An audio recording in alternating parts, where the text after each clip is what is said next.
41장. 그로부터 만 2년이 지나서 바로가 꿈을 꾸었다. 나일 강가에 서 있는데 잘생기고 살이 찐 암소 7마리가 강에서 올라와서 갈밭에서 풀을 뜯는다. 그 뒤를 이어서 흉측하고 야윈 다른 암소 7마리가 강에서 올라와서 먼저 올라온 소들과 함께 강가에 선다. 그 흉측하고 야윈 암소들이 잘생기고 살이 찐 암소들을 잡아먹는다. 바로는 잠에서 깨어났다. 그가 다시 잠들어서 또 꿈을 꾸었다. 이삭 7개가 보인다. 토실토실하고 잘 여문 이삭 7개가 나오는데 그것들은 모두 한 줄기에서 나와서 자란 것들이다. 그 뒤를 이어서 또 다른 이삭 7개가 피어나오는데 열풍이 불어서 야위고 마른 것들이다. 그 야윈 이삭이 토실토실하게 잘 여문 이삭 7개를 삼킨다. 바로가 깨어나 보니 꿈이다. 아침에는 그는 마음이 뒤숭숭하여 사람을 보내서 이집트의 마술사와 현인들을 모두 불러들이고 그가 꾼 꿈 이야기를 그들에게 하였다. 그러나 아무도 그에게 그 꿈을 해몽하여 주는 사람이 없었다. 그때에 술잔을 올리는 시종장이 바로에게 말하였다. 제가 꼭 했어야 할 일을 못한 것이 오늘에야 생각납니다. 임금님께서 종들에게 노하셔서 저와 빵을 구워 올리는 시종장을 경호대장 집 감옥에 가두신 일이 있습니다. 저희들이 같은 날 밤에 각각 꿈을 꾸었는데 두 꿈의 내용이 너무나 달랐습니다. 그때에 그곳에 경호대장의 종인 히브리 소년이 저희와 함께 있었습니다. 저희가 꾼 꿈 이야기를 그에게 해주었더니 그가 그 꿈을 풀었습니다. 저희 두 사람에게 제각기 그 꿈을 해몽하여 주었던 것입니다. 그리고 그가 해몽한 대로 꼭 그대로 되어서 저는 복직되고 그 사람은 처형되었습니다. 이 말을 듣고서 바로가 사람을 보내어 요셉을 불러오게 하였고 사람들은 곧바로 그를 구덩이에서 끌어냈다. 요셉이 수염을 깎고 옷을 갈아입고 바로 앞으로 나아가니 바로가 요셉에게 말하였다. 내가 꿈을 하나 꾸었는데 그것을 해몽할 수 있는 사람이 없다. 나는 네가 꿈 이야기를 들으면 잘 푼다고 들었다. 그래서 너를 불렀다. 요셉이 바로에게 대답하였다. 저에게는 그런 능력이 없습니다. 임금님께서 기뻐하실 대답은 하나님이 해주실 것입니다. 바로가 요셉에게 말하였다. 꿈에 내가 나일강가에 서 있는데 살이 찌고 잘생긴 암소 7마리가 강에서 올라와서 갈밭에서 풀을 뜯었다. 그것들의 뒤를 이어서 약하고 아주 흉측하고 야윈 다른 암소 7마리가 올라오는데 이집트 온 땅에서 내가 일찍이 본 일이 없는 흉측하기 짝이 없는 그런 암소들이었다. 그 야위고 흉측한 암소들은 먼저 올라온 기름진 암소 7마리를 잡아먹었다. 흉측한 암소들은 살이 찐 암소들을 잡아먹었는데도 여전히 굶은 암소처럼 흉측하였다. 그리고는 내가 깨어났다. 내가 또 다시 꿈에 보니 한 줄기에서 자란 이삭 7개가 있는데 잘 여물고 실한 것들이었다. 그것들의 뒤를 이어서 다른 이삭 7개가 피어나오는데 열풍이 불어서 시들고 야위고 마른 것들이었다. 그 야윈 이삭이 잘 여문 7 이삭을 삼켜버렸다. 내가 이 꿈 이야기를 마술사와 현인들에게 들려주었지만 아무도 나에게 그 꿈을 해몽해주지 못하였다. 요셉이 바로에게 말하였다. 임금님께서 2번 꾸신 꿈의 내용은 다 같은 것입니다. 임금님께서 장차 하셔야 할 일을 하나님이 보여주신 것입니다. 그 좋은 암소 7마리는 7해를 말하고 잘 여문 이삭 7개도 7해를 말하는 것입니다. 두 꿈이 다 같은 내용입니다. 뒤따라 나온 야위고 흉측한 암소 7마리나 열풍에 말라버린 쓸모없는 이삭 7개도 역시 7해를 말합니다. 이것들은 흉년 7해를 말하는 것입니다. 이제 제가 임금님께 말씀드린 바와 같이 임금님께서 앞으로 하셔야 할 일을 하나님이 보여주신 것입니다. 앞으로 올 7해 동안에는 온 이집트 땅에 큰 풍년이 들 것입니다. 그런데 곧 이어서 7해 동안 흉년이 들 것입니다. 그렇게 되면 이집트 땅에 언제 풍년이 있었더냐는 듯이 지나간 일을 다 잊어버리게 될 것입니다. 그리고 기근이 이 땅을 황폐하게 할 것입니다. 풍년이 든 다음에 오는 흉년은 너무나도 심하여서 이집트 땅에서는 아무도 그 전에 풍년이 든 일을 기억하지 못할 것입니다. 임금님께서 같은 꿈을 2번이나 거듭 꾸신 것은 하나님이 이 일을 하시기로 이미 결정하시고 그 일을 꼭 그대로 하시겠다는 것을 말씀해 주시는 것입니다. 이제 임금님께서는 명철하고 슬기로운 사람을 책임자로 세우셔서 이집트 땅을 다스리게 하시는 것이 좋을 듯합니다. 임금님께서는 전국의 관리들을 임명하셔서 풍년이 계속되는 7해 동안에 이집트 땅에서 거둔 것의 5분의 1을 해마다 받아들이도록 하심이 좋을 듯합니다. 앞으로 올 풍년에 그 관리들은 온갖 먹을거리를 거두어들이고 임금님의 권한 아래 각 성읍에 곡식을 갈무리하도록 하십시오. 이 먹을거리는 이집트 땅에서 7해 동안 이어갈 흉년에 대비해서 그때에 이 나라 사람들이 먹을 수 있도록 갈무리해 두셔야 합니다. 그렇게 하시면 기근이 이 나라를 망하게 하지 못할 것입니다. 바로와 모든 신하들은 이 제안을 좋게 여겼다. 바로가 신하들에게 말하였다. 하나님의 영이 함께하는 사람을 이 사람 말고 어디에서 또 찾을 수 있겠느냐. 바로가 요셉에게 말하였다. 하나님이 너에게 이 모든 것을 알리셨는데 너처럼 명철하고 슬기로운 사람이 어디에 또 있겠느냐. 네가 나의 집을 다스리는 책임자가 되어라. 나의 모든 백성은 너의 명령을 따를 것이다. 내가 너보다 높다는 것은 내가 이 자리에 앉아 있다는 것뿐이다. 바로가 또 요셉에게 말하였다. 내가 너를 온 이집트 땅에 총리로 세운다. 그렇게 말하면서 바로는 손가락에 끼고 있는 옥새 반지를 빼서 요셉의 손가락에 끼우고 고운 모시옷을 입히고 금목걸이를 목에다 걸어주었다. 그런 다음에 또 자기의 병거에 버금가는 병거에 요셉을 태우니 사람들이 물러나거라 하고 외쳤다. 이렇게 해서 바로는 요셉을 온 이집트 땅에 총리로 세웠다. 바로가 요셉에게 말하였다. 나는 바로다. 이집트 온 땅에서 총리의 허락이 없이는 어느 누구도 손 하나 발 하나도 움직이지 못한다. 바로는 요셉에게 사브낫 바네아라는 이름을 지어주고 오네 제사장 보디베라의 딸 아스낫과 결혼을 시켰다. 요셉이 이집트 땅을 순찰하러 나섰다. 요셉이 이집트 왕 바로를 섬기기 시작할 때에 그의 나이는 30살이었다. 요셉은 바로 앞에서 물러나와서 이집트 온 땅을 두루 다니면서 살폈다. 풍년을 이룬 7해 동안에 땅에서 생산된 것은 대단히 많았다. 요셉은 이집트 땅에서 7해 동안 이어간 풍년으로 생산된 모든 먹을거리를 거두어들여 여러 성읍에 저장해 두었다. 각 성읍 근처 밭에서 나는 곡식은 각각 그 성읍에 쌓아두었다. 요셉이 저장한 곡식의 양은 엄청나게 많아서 마치 바다의 모래와 같았다. 그 양이 셀 수 없을 만큼 많아져서 기록을 중단할 수밖에 없었다. 요셉과 오네 제사장 보디베라의 딸 아스낫 사이에서 두 아들이 태어난 것은 흉년이 들기 전이었다. 요셉은 하나님이 나의 온갖 고난과 아버지 집 생각을 다 잊어버리게 하셨다 하면서 맏아들의 이름을 므낫세라고 지었다. 둘째는 내가 고생하던 이 땅에서 하나님이 자손을 번성하게 해주셨다 하면서 그 이름을 에브라임이라고 지었다. 이집트 땅에서 7해 동안 이어가던 풍년이 지나니 요셉이 말한 대로 7해 동안에 흉년이 시작되었다. 온 세상에 기근이 들지 않은 나라가 없었으나 이집트 온 땅에는 아직도 먹을거리가 있었다. 그러나 마침내 이집트 온 땅의 백성이 굶주림에 빠지자 그들은 바로에게 먹을 것을 달라고 부르짖었다. 바로는 이집트의 모든 백성에게 요셉에게로 가서 그가 시키는 대로 하여라 하였다. 온 땅에 기근이 들었으므로 요셉은 모든 창고를 열어서 이집트 사람들에게 곡식을 팔았다. 이집트 땅 모든 곳에 기근이 심하게 들었다. 기근이 온 세상을 뒤덮고 있었으므로 다른 나라 사람들도 요셉에게서 곡식을 사려고 이집트로 왔다. 42장. 야곱은 이집트에 곡식이 있다는 말을 듣고서 아들들에게 말하였다. 얘들아, 왜 서로 얼굴들만 쳐다보고 있느냐? 야곱이 말을 이었다. 듣자 하니 이집트에 곡식이 있다고 하는구나. 그러니 그리로 가서 곡식을 좀 사오너라. 그래야 먹고 살지 가만히 있다가는 굶어 죽겠다. 그래서 요셉의 형 10명이 곡식을 사려고 이집트로 갔다. 야곱은 요셉의 아우 베냐민만은 형들에게 딸려 보내지 않았다. 베냐민을 같이 보냈다가 무슨 변이라도 당할까 보아 겁이 났기 때문이다. 가나안 땅에도 기근이 들었으므로 이스라엘의 아들들도 곡식을 사러 가는 사람들 틈에 끼었다.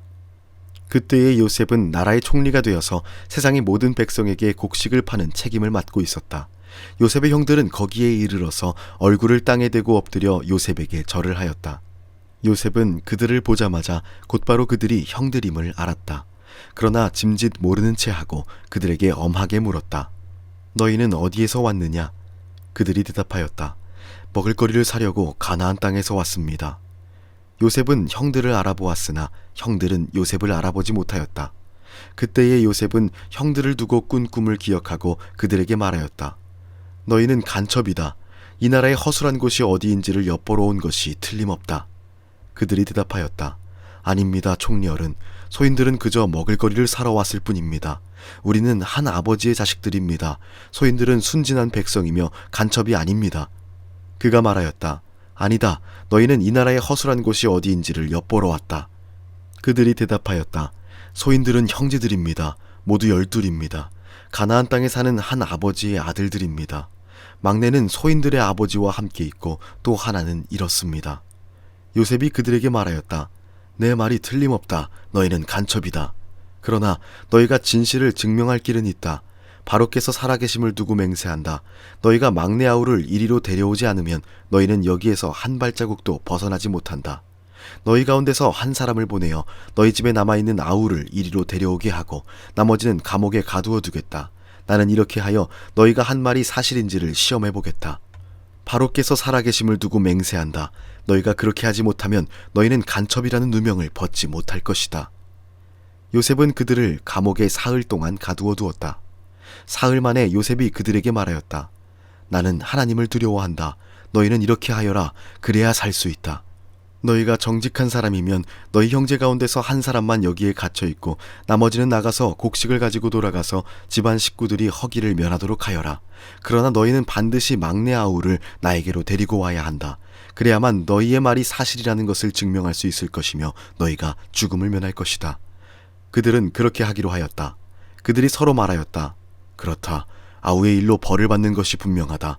아우가 우리에게 살려달라고 애원할 때에 그가 그렇게 괴로워하는 것을 보면서도 우리가 아우의 애원을 들어주지 않은 것 때문에 우리가 이제 이런 괴로움을 당하는구나.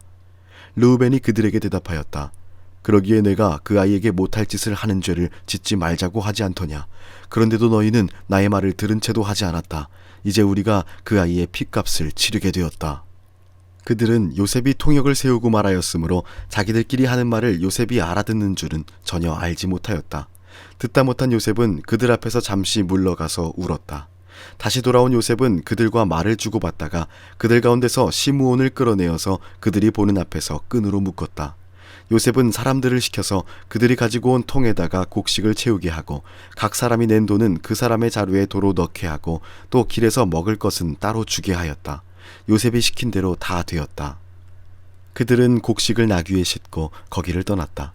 그들이 하룻밤 묵어갈 곳에 이르렀을 때에 그들 가운데서 한 사람이 자기 나귀에게 먹이를 주려고 자루를 풀다가 자루 아귀에 자기의 돈이 그대로 들어있는 것을 보았다. 그는 이것을 자기 형제들에게 알렸다. 내가 낸 돈이 도로 돌아왔다. 나의 자루 속에 돈이 들어있어. 이 말을 들은 형제들은 얼이 빠진 사람처럼 떨면서 서로 쳐다보며 한탄하였다. 하나님이 어찌하여 우리에게 이런 일을 하셨는가? 그들은 가나안 땅으로 아버지 야곱에게 돌아가서 그동안 겪은 일을 자세히 말씀드렸다. 그 나라의 높으신 분이 우리를 보더니 엄하게 꾸짖고 우리를 그 나라를 엿보러 간 간첩으로 여기는 것입니다. 그래서 우리는 그에게 우리는 정직한 사람입니다. 우리는 간첩이 아닙니다. 우리는 모두 한 아버지의 자식들로서 12형제입니다. 하나는 잃고 또 막내는 가나안 땅에 우리 아버지와 함께 있습니다. 하고 말씀을 드렸습니다. 그랬더니 그 나라의 높으신 분이 우리에게 이르기를 어디 너희가 정말 정직한 사람들인지 내가 한번 알아보겠다. 너희 형제 가운데서 한 사람은 여기에 나와 함께 남아있고 나머지는 너희 집안 식구들이 굶지 않도록 곡식을 가지고 돌아가거라. 그리고 너희의 막내 아우를 나에게로 데리고 오너라. 그래야만 너희가 간첩이 아니고 정직한 사람이라는 것을 내가 알 수 있겠다. 그런 다음에야 내가 여기 잡아둔 너희 형제를 풀어주고 너희가 이 나라에 드나들면서 장사를 할 수 있게 하겠다 하였습니다. 그들은 자루를 비우다가 각 사람의 자루에 각자가 치른 그 돈뭉치가 그대로 들어있는 것을 보았다. 그들과 그들의 아버지는 그 돈뭉치를 보고서 모두들 겁이 났다. 아버지 야곱이 아들들에게 말하였다. 너희가 나의 아들들을 다 빼앗아 가는구나. 요셉을 잃었고 시므온도 잃었다. 그런데 이제 너희는 베냐민마저 빼앗아 가겠다는 거냐. 하나같이 다 나를 괴롭힐 뿐이로구나. 르우벤이 아버지에게 말하였다. 제가 베냐민을 다시 아버지께로 데리고 오지 못한다면 저의 두 아들을 죽이셔도 좋습니다. 막내를 저에게 맡겨주십시오. 제가 반드시 아버지께로 다시 데리고 오겠습니다. 야곱이 말하였다. 막내를 너희와 함께 그리로 보낼 수는 없다. 그의 형은 죽고 그 아이만 홀로 남았는데 그 아이가 너희와 같이 갔다가 또 무슨 변을 당하기라도 하면 어찌하겠느냐. 너희는 백발이 성성한 이 늙은 아버지가 슬퍼하며 죽어서 스올로 내려가는 꼴을 보겠다는 거냐. 43장. 그 땅에 기근이 더욱 심해갔다.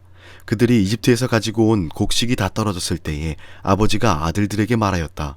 다시 가서 먹을거리를 조금 더 사오너라. 유다가 아버지에게 말하였다. 그 사람이 우리에게 엄하게 경고하면서 너희가 막내 아우를 데리고 오지 않으면 다시는 나의 얼굴을 못 볼 것이다 하고 말하였습니다. 우리가 막내를 데리고 함께 가게 아버지께서 허락하여 주시면 다시 가서 아버지께서 잡수실 것을 사오겠습니다. 그러나 아버지께서 막내를 보낼 수 없다고 하시면 우리는 갈 수 없습니다. 그분이 우리에게 말하기를 너희가 막내 아우를 데리고 오지 않으면 다시는 나의 얼굴을 못 볼 것이다 하였기 때문입니다. 이스라엘이 자식들을 탓하였다.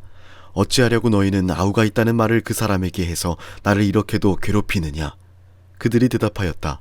그 사람은 우리와 우리 가족에 관하여서 낱낱이 캐물었습니다. 너희 아버지가 살아계시냐 하고 묻기도 하고 또 다른 형제가 더 있느냐 하고 묻기도 하였습니다. 우리는 그저 그가 묻는 대로 대답하였을 뿐입니다. 그가 우리의 아우를 그리로 데리고 오라고 말할 것이라고는 상상도 하지 못하였습니다. 유다가 아버지 이스라엘에게 말하였다. 제가 막내를 데리고 가게 해주십시오. 그러면 우리가 곧 떠나겠습니다. 그렇게 하여야 우리도 아버지도 우리의 어린 것들도 죽지 않고 살 수 있을 것입니다. 제가 그 아이의 안전을 책임지겠습니다. 아버지께서는 그 아이에 대해서는 저에게 책임을 물어주십시오. 제가 그 아이를 아버지께로 다시 데리고 와서 아버지 앞에 세우지 못한다면 그 죄를 제가 평생 달게 받겠습니다. 우리가 이렇게 머뭇거리고 있지 않았으면 벌써 2번도 더 다녀왔을 것입니다. 아버지 이스라엘이 아들들에게 말하였다. 꼭 그렇게 해야만 한다면 이렇게 하도록 하여라. 이 땅에서 나는 것 가운데 가장 좋은 토산물을 너희 그릇에 담아 가지고 가서 그 사람에게 선물로 드리도록 하여라. 유향과 꿀을 얼마쯤 담고 향품과 몰약과 유향나무 열매와 감복숭아를 담아라. 돈도 2배를 가지고 가거라. 너희 자루아귀에 담겨 돌아온 돈은 되돌려 주어야 한다. 아마도 그것은 실수였을 것이다. 너희 아우를 데리고 어서 그 사람에게로 가거라. 너희들이 그 사람 앞에 설 때에 전능하신 하나님이 그 사람을 감동시키셔서 너희에게 자비를 베풀게 해주시기를 빌 뿐이다. 그가 거기에 남아있는 아이와 베냐민도 너희와 함께 돌려보내준다면 더 바랄 것이 없겠다. 자식들을 잃게 되면 잃는 것이지 난들 어떻게 하겠느냐. 사람들은 선물을 꾸리고 돈도 갑절을 지니고 베냐민을 데리고 급히 이집트로 가서 요셉 앞에 섰다. 요셉은 베냐민이 그들과 함께 온 것을 보고서 자기 집 관리인에게 말하였다. 이 사람들을 집으로 데리고 가거라. 짐승을 잡고 밥상도 준비하여라. 이 사람들은 나와 함께 점심을 먹을 것이다. 요셉이 말한 대로 관리인이 그 사람들을 요셉의 집으로 안내하였다. 그 사람들은 요셉의 집으로 안내를 받아 들어가면서 겁이 났다. 그들은 지난번에 여기에 왔을 적에 우리가 낸 돈이 알지도 못하는 사이에 우리의 자루 속에 담겨서 되돌아왔는데 그 돈 때문에 우리가 이리로 끌려온다. 그 일로 그가 우리에게 달려들어서 우리의 나귀를 빼앗고 우리를 노예로 삼으려는 것이 틀림없다 하고 걱정하였다. 그래서 그들은 요셉의 집 문 앞에 이르렀을 때에 요셉의 집 관리인에게 가서 물었다.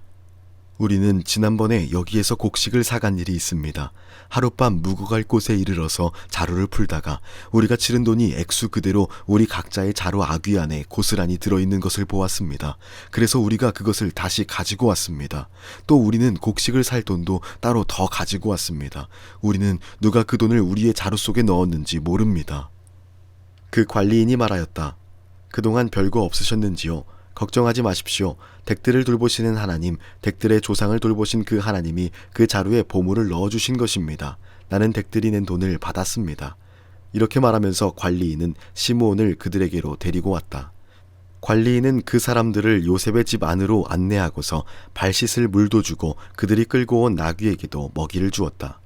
그들은 거기에서 밥을 먹게 된다는 말을 들었으므로 정오에 올 요셉을 기다리면서 장만해 온 선물을 정돈하고 있었다. 요셉이 집으로 오니 그들은 집 안으로 가지고 들어온 선물을 요셉 앞에 내놓고 땅에 엎드려 절을 하였다. 요셉은 그들의 안부를 묻고 난 다음에 전에 그대들이 나에게 말한 그 연세 많으신 아버지도 안녕하시오. 그분이 아직도 살아 계시오 하고 물었다. 그들은 총리 어른의 종인 소인들의 아버지는 지금도 살아있고 평안합니다 하고 대답하면서 몸을 굽혀서 절을 하였다. 요셉이 둘러보다가 자기의 친어머니의 아들 친동생 베냐민을 보면서 이 아이가 지난번에 그대들이 나에게 말한 바로 그 막내 아우요 하고 물었다. 그러면서 그는 귀엽구나. 하나님이 너에게 복 주시기를 빈다 하고 말하였다. 요셉은 자기 친동생을 보다가 마구 치밀어 오르는 형제의 정을 누르지 못하여 급히 울 곳을 찾아 자기의 방으로 들어가서 한참 동안 울고 얼굴을 씻고 도로 나와서 그 정을 누르면서 밥상을 차려라 하고 명령하였다. 밥상을 차리는 사람들은 요셉에게 상을 따로 차려서 올리고 그의 형제들에게도 따로 차리고 요셉의 집에서 먹고 사는 이집트 사람들에게도 따로 차렸다. 이집트 사람들은 히브리 사람들과 같은 상에서 먹으면 부정을 탄다고 생각하기 때문에 상을 같이 차리지 않은 것이다. 요셉의 형제들은 안내를 받아가며 요셉 앞에 앉았는데 앉고 보니 맏아들로부터 막내 아들에 이르기까지 나이 순서를 따라서 앉게 되었다. 그 사람들은 어리둥절하면서 서로 쳐다보았다.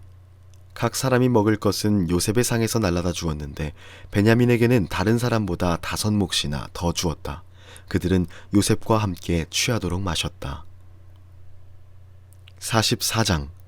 요셉이 집 관리인에게 명령하였다. 저 사람들이 가지고 갈 수 있을 만큼 많이 자루에 곡식을 담아라. 그들이 가지고 온 돈도 각 사람의 자루 아귀에 넣어라. 그리고 어린아이의 자루에다가는 곡식값으로 가지고 온 돈과 내가 쓰는 은잔을 함께 넣어라. 관리인은 요셉이 명령한 대로 하였다. 다음날 동이틀 무렵에 그들은 나귀를 이끌고 길을 나섰다. 그들이 아직 그 성읍에서 얼마 가지 않았을 때에 요셉이 자기 집 관리인에게 말하였다. 빨리 저 사람들의 뒤를 쫓아가거라. 그들을 따라잡거든 그들에게 너희는 왜 선을 악으로 갚느냐? 어찌하려고 은잔을 훔쳐가느냐? 그것은 우리 주인께서 마실 때에 쓰는 잔이요 점을 치실 때에 쓰는 잔인 줄 몰랐느냐? 너희가 이런 일을 저지르다니 매우 고약하구나 하고 호통을 쳐라. 관리인들이 그들을 따라잡고서 요셉이 시킨 말을 그들에게 그대로 하면서 호통을 쳤다. 그러자 그들이 그에게 말하였다. 어찌하여 그런 말씀을 하십니까? 소인들 가운데는 그런 일을 저지를 사람이 하나도 없습니다. 지난번 자루 아귀에서 나온 돈을 되돌려드리려고 가나안 땅에서 여기까지 가지고 오지 않았습니까? 그런데 어떻게 우리가 그대의 상전댁에 있는 은이나 금을 훔친다는 말입니까? 소인들 가운데서 어느 누구에게서라도 그것이 나오면 그를 죽여도 좋습니다. 그리고 나머지 우리는 주인의 종이 되겠습니다. 그가 말하였다. 그렇다면 좋다. 너희가 말한 대로 하자. 그러나 누구에게서든지 그것이 나오면 그 사람만이 우리 주인의 종이 되고 너희 나머지 사람들에게는 죄가 없다. 그들은 얼른 각자의 자루를 땅에 내려놓고서 풀었다. 관리인이 맏아들의 자루부터 시작하여 막내 아들의 자루까지 뒤지니 그 잔이 베냐민의 자루에서 나왔다. 이것을 보자 그들은 슬픔이 북받쳐서 옷을 찢고 울면서 저마다 나귀의 짐을 다시 싣고 성으로 되돌아갔다. 유다와 그의 형제들이 요셉의 집에 이르니 요셉이 아직 거기에 있었다. 그들이 요셉 앞에 나아가서 땅에 엎드리자 요셉이 호통을 쳤다. 너희가 어찌하여 이런 일을 저질렀느냐? 나 같은 사람이 점을 쳐서 물건을 찾는 줄을 너희는 몰랐느냐? 유다가 대답하였다. 우리가 주인 어른께 무슨 할 말이 있겠습니까? 무슨 변명을 할 수 있겠습니까? 어찌 우리의 죄 없음을 밝힐 수 있겠습니까? 하나님이 소인들의 죄를 들추어 내셨으니 우리와 이 잔을 가지고 간 아이가 모두 주인 어른의 종이 되겠습니다. 요셉이 말하였다.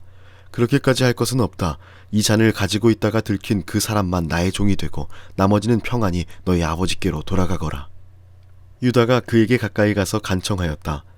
이 종이 주인 어른께 감히 한 말씀 드리는 것을 용서하여 주시기 바랍니다. 어른께서는 바로와 꼭 같은 분이시니 이 종에게 너무 노여워하지 마시기 바랍니다. 이전에 어른께서는 종들에게 아버지나 아우가 있느냐고 물으셨습니다.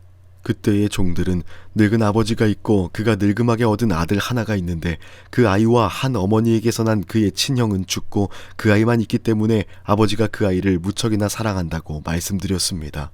그때의 어른께서는 종들에게 말씀하시기를 어른께서 그 아이를 직접 만나보시겠다고 데리고 오라고 하셨습니다. 그래서 종들이 어른께 그 아이는 제 아버지를 떠날 수 없으며 그 아이가 아버지 곁을 떠나면 아버지도 돌아가실 것이라고 말씀드렸습니다. 그러나 어른께서는 이 종들에게 그 막내 아우를 데리고 오지 않으면 어른의 얼굴을 다시는 못 볼 것이라고 말씀하셨습니다. 그래서 종들은 어른의 종인 저희 아버지에게 가서 어른께서 하신 말씀을 다 전하였습니다. 얼마 뒤에 종들의 아버지가 종들에게 다시 가서 먹을거리를 조금 사오라고 하였습니다만 종들은 막내 아우를 우리와 함께 보내시면 가겠지만 그렇지 않으면 갈 수도 없고 그분 얼굴을 뵐 수도 없다고 말했습니다. 그러나 어른의 종인 소인의 아버지는 이 종들에게 너희도 알지 않느냐? 이 아이의 어머니가 낳은 자식이 둘뿐인데 하나이는 나가더니 돌아오지 않는다. 사나운 짐승에게 변을 당한 것이 틀림없다. 그 뒤로 나는 그 아이를 볼 수 없다. 그런데 너희가 이 아이마저 나에게서 데리고 갔다가 이 아이마저 변을 당하기라도 하면 어찌하겠느냐? 너희는 백발이 성성한 이 늙은 아버지가 슬퍼하며 죽어가는 꼴을 보겠다는 거냐? 하고 걱정하였습니다. 아버지의 목숨과 이 아이의 목숨이 이렇게 얽혀 있습니다. 소인이 어른의 종 저희 아버지에게 되돌아갈 때에 우리가 이 아이를 데리고 가지 못하거나 소인의 아버지가 이 아이가 없는 것을 알면 소인의 아버지는 곧바로 숨이 넘어가고 말 것입니다. 일이 이렇게 되면 어른의 종들은 결국 백발이 성성한 아버지를 슬퍼하며 돌아가시도록 만든 꼴이 되고 맙니다.